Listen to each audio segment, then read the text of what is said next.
In the early 1990s, while big studios were chasing blockbusters, Charles Band was building an empire in the direct-to-video trenches. Full Moon Features became synonymous with VHS-era horror, colorful, creative, and unapologetically low-budget films that delivered exactly what video store horror fans craved.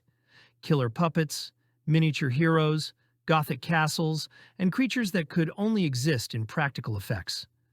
Full Moon didn't just release movies, they created franchises. Puppet Master, Subspecies, Demonic Toys.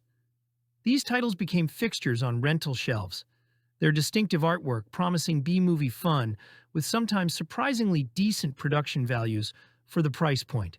Band understood the VHS market better than almost anyone. Keep the budgets tight, the concepts wild, and the effects tangible. Give fans something they wouldn't see in theaters. These are 10 essential films that defined Charles Band's VHS-era empire and proved that direct-to-video didn't have to mean disposable. It could mean cult classic. Castle Freak, 1995.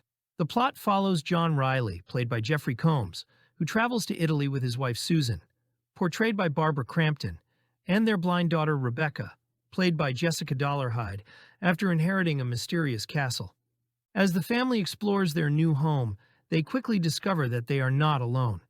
A deformed creature, a product of a dark family secret, lurks in the castle's shadows.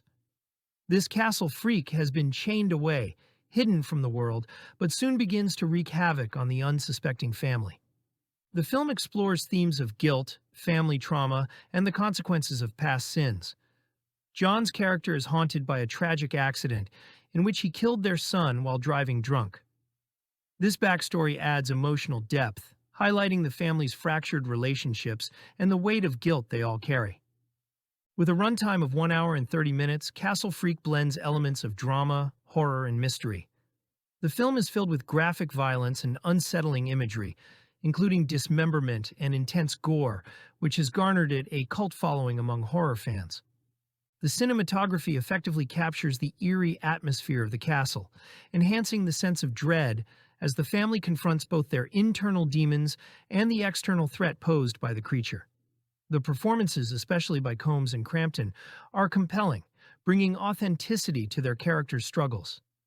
Critically, the film holds an IMDb rating of 5.9 out of 10.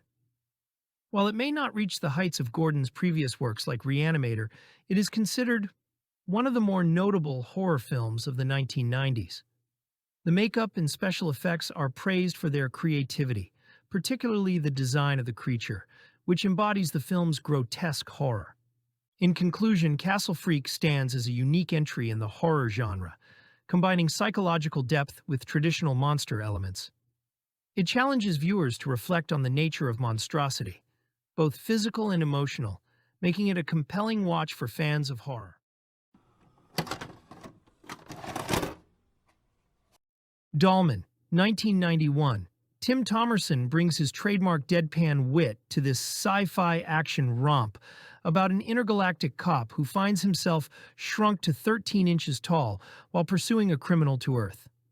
Director Albert Pyun turns this size-shifting premise into a clever twist on the fish-out-of-water cop story, where our hero's biggest challenge isn't just catching the bad guys, it's surviving in a world where even house cats are kaiju-sized threats. Brick Bardo might be tiny, but his gun still packs its original dimensional punch, leading to some creative action sequences where our miniature Dirty Harry takes down full-size thugs with explosive results. The film plays its absurd concept completely straight, which makes Thomerson's tough guy one-liners and the over-the-top violence even more entertaining. What really sells Dollman is its commitment to the bit. Every scene considers the logistics and challenges of being a tiny cop in a full-sized world, from using dental floss as a rappelling line to turning cigarette butts into cover during shootouts. Jackie Earle Haley chews the scenery as the villain, creating a worthy adversary for our diminutive detective. For fans of B-movie action who appreciate creative problem-solving and tongue-in-cheek humor, Dollman proves that when it comes to sci-fi action heroes, size definitely isn't everything. Subspecies, 1991. Full Moon Entertainment took their monster-making operation to Romania and discovered something magical: actual Gothic castles, ancient graveyards, and locations that looked genuinely medieval without set dressing. Subspecies follows three American students studying folklore in Transylvania who encounter Radu, an ancient vampire with elongated fingers and a face that nightmares are made of. His conflict with his more noble vampire brother over a bloodstone that drips the blood of saints becomes secondary to Radu's obsession with claiming one of the students for himself. Anders Hove plays Radu with theatrical menace and physical grotesqueness. The makeup and prosthetic fingers create a truly monstrous vampire that rejects any romantic interpretation. He's all predatory hunger and sadistic glee, a creature that feels genuinely ancient and evil. The titular subspecies are tiny demonic minions that birth from Radu's own fingers, stop-motion creations by David Allen that add surreal horror to the proceedings. Director Ted Nicolau uses the Romanian locations brilliantly, shooting in actual castles and cobblestone villages that give the film atmosphere beyond its modest budget. The cinematography captures genuine Gothic beauty. Moonlit castle towers, fog-shrouded forests, and crumbling crypts that don't need enhancement. Combined with practical creature effects and committed performances, Subspecies feels more authentic than many bigger-budget vampire films. The film spawned multiple sequels that continued Radu's story, building a surprisingly coherent mythology across Full Moon's catalog. It represents Charles Band's production company at a creative peak, when shooting overseas allowed them to deliver atmosphere and spectacle that elevated their creature feature formula into something genuinely atmospheric. The Pit and the Pendulum, 1991, Stuart Gordon, best known for Reanimator and From Beyond, returned to Gothic horror in 1991 with The Pit and the Pendulum. Loosely inspired by Edgar Allan Poe's story, this version turns the classic tale of torture into a full-blown period horror film that mixes religious fanaticism, political intrigue, and trademark Gordon-style excess. Set during the Spanish Inquisition, the film follows Maria, a young woman accused of witchcraft after standing up to the church. She's thrown into the dungeons of Grand Inquisitor Torquemada, played with unhinged intensity by Lance Henriksen. As Maria faces trial, torture, and torment, Torquemada's own faith begins to unravel, his obsession with her becoming both spiritual and sadistic. Unlike many of Full Moon Feature's early 90s productions, The Pit and the Pendulum looks and feels grand. The sets are massive, the costumes ornate, and the tone swings between historical drama and nightmare fantasy. Henriksen completely dominates the screen, turning Torquemada into one of the most memorable villains of the decade, both terrifying and tragically human. The film also features Oliver Reed in a smaller role and a sharp supporting cast of familiar genre faces. The makeup and effects lean practical, with enough grit and blood to remind you this came from the same creative mind that made Reanimator. The Pit and the Pendulum didn't get the theatrical attention it deserved. It's dark, stylish, and filled with the kind of atmosphere that made Stuart Gordon a master of intelligent horror. Blending classic literature with 90s Gothic energy, it's a twisted, beautifully shot descent into madness and guilt. Puppet Master 2, 1990. Puppet Master 2 continues the darkly imaginative story of André Toulon and his psychically animated puppets, diving deeper into the eerie world, where life, death, and the supernatural collide. Directed by David Allen in 1990, this sequel picks up shortly after the events of the first film, following a group of researchers who are drawn into the deadly mysteries surrounding Toulon's creations. Led by the determined Megan Gallagher, played by Elizabeth McClellan, the team hopes to uncover the secrets of the puppets. But curiosity quickly turns into danger as the malevolent dolls, familiar faces like Blade, Pinhead, and Jester, spring to life to protect their master's secrets. Each puppet brings its own terrifying abilities and personality, and the practical puppetry and animatronics make their movements unnervingly lifelike, heightening the tension in every scene. At its core, the film explores more than just horror. Toulon's quest for immortality and the puppet's desire to remain animated give the story a philosophical edge. reflecting on the boundaries between life and death. This adds depth to the narrative, making the stakes feel both supernatural and personal. The sequel builds on the campy charm of the original, while upping the suspense and gore. Moments of dark humor are sprinkled throughout, balancing the tension and keeping viewers on edge. The performances, particularly from McClellan, ground the film, making the terror feel immediate as the human characters confront the relentless puppets. While it may not have reached mainstream acclaim, Puppet Master 2 has become a cult favorite. Fans appreciate its inventive premise, memorable characters, and the clever ways the puppets carry out their attacks.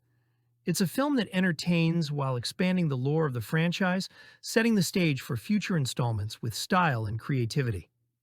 By the end, the movie leaves a lingering sense of both fascination and unease. Puppet Master 2 is a thrilling blend of horror, dark fantasy, and clever storytelling, offering a unique puppet-driven nightmare that horror fans won't soon forget. Demonic Toys, 1992.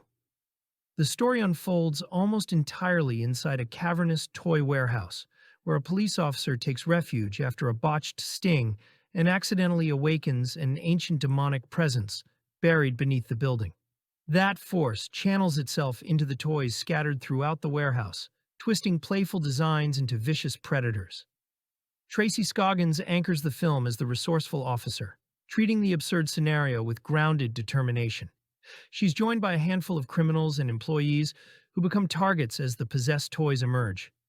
A demonic entity called the Kid gives the toys purpose, acquiring a vessel to be reborn, with the officer's unborn child becoming the intended host.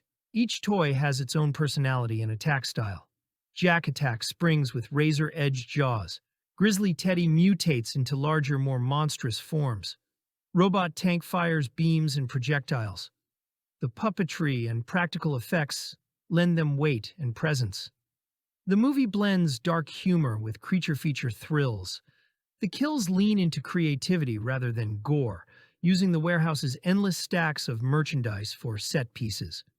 The demon's final appearance adds a grotesque flourish that expands the story beyond killer toy antics. Demonic Toys later spawned sequels and crossovers, becoming one of Full Moon's longest-running mini-franchises. It exemplifies the studio's brand: imaginative effects, offbeat premises, and commitment to making wild concepts feel strangely earnest.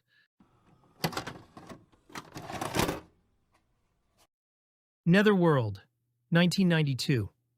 A young man arrives at his late father's Louisiana estate, expecting to settle affairs, only to learn his father delved deeply into local occult practices before dying.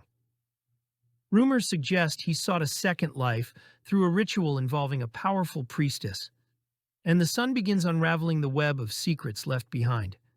Michael Bendetti plays the inheritor drawn into a maze of bayou mysticism, prostitution rings tied to spiritual transactions, and a hidden community where wealthy men attempt to transfer their souls into younger bodies.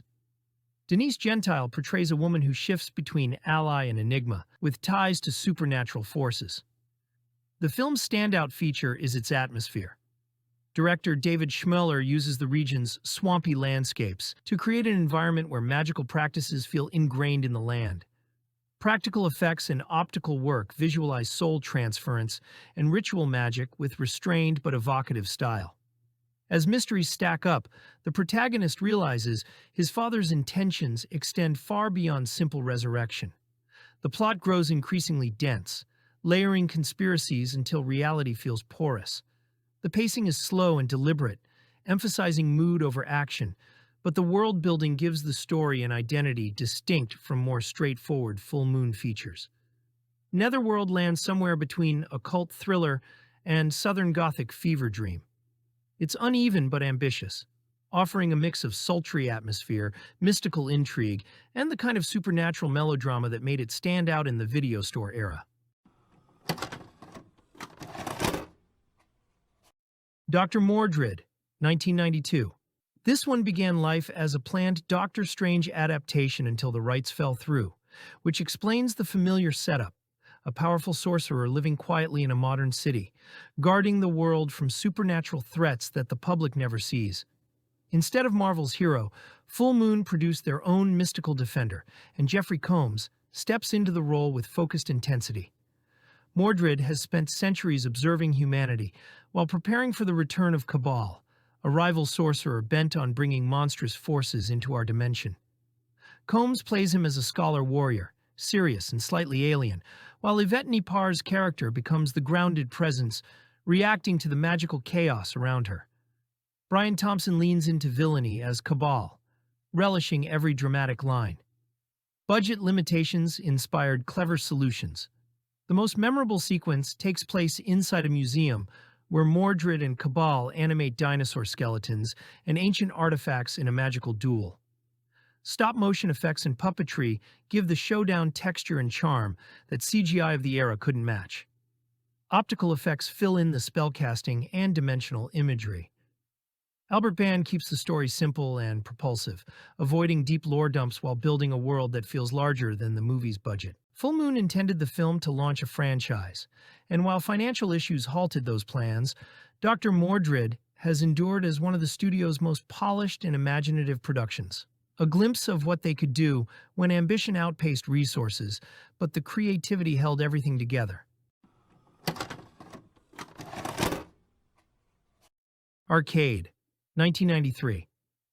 Before virtual reality was cool, Albert Pyun dove into the dark side of gaming with this techno-horror tale about an arcade machine that literally won't take no for an answer. When a group of teens test out a new VR game, they discover that losing doesn't just mean game over. It means your consciousness becomes trapped in the machine's digital hell. Megan Ward leads the cast as Alex, a troubled teen who realizes the game isn't just reading players' moves, it's feeding on their fears and traumas.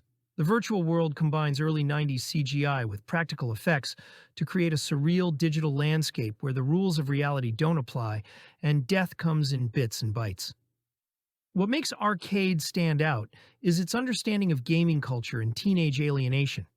The film taps into genuine anxieties about technology's growing influence, while delivering creative death scenes that blur the line between virtual and actual reality. Peter Billingsley shows up as a sketchy game company representative, adding to the mounting paranoia about who's really controlling the game. For anyone who enjoys their horror with a side of silicon, Arcade serves up a digital nightmare where the continuous screen might be the last thing you ever see. Puppet Master 3, Toulon's Revenge, 1991.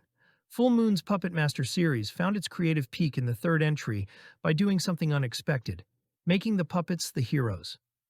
Set in 1941, Berlin, the film reveals André Toulon's origins, showing how his living puppets became weapons against the Nazis who threatened him and his wife.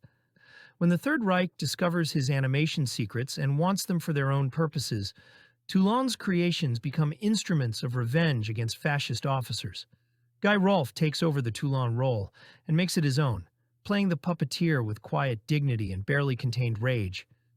The period setting allows the film to explore Toulon's motivations while positioning the puppets as anti-Nazi resistance fighters, which gives the violence moral weight it lacked in previous entries. Watching tiny assassins take down SS officers becomes genuinely satisfying. The puppet designs by David Allen remain impressive. Blade with his knife hands, Tunneler with his drill head, Pinhead with his superhuman strength, and newcomer six-shooter with revolvers built into his body. Each gets memorable action sequences showcasing their unique abilities. The stop-motion and puppetry blend seamlessly, giving the creatures personality and menace. Director David Decoteau handles the period setting convincingly, despite obvious budget constraints, using German locations and careful production design to sell 1940s Berlin. The film balances horror, action, and surprising emotional depth as Toulon's personal tragedy fuels his war against the Third Reich. Puppet Master 3 proved that direct-to-video horror could improve upon its predecessors through smart storytelling choices. By making Toulon sympathetic and his enemies genuinely despicable, the film transforms killer puppet premise into something with actual stakes and emotional investment. If you love discovering forgotten horror and cult cinema, Hit that like button and subscribe for more deep dives into the films time forgot. Thanks for watching. And remember, always be kind and rewind, because every movie is someone's favorite.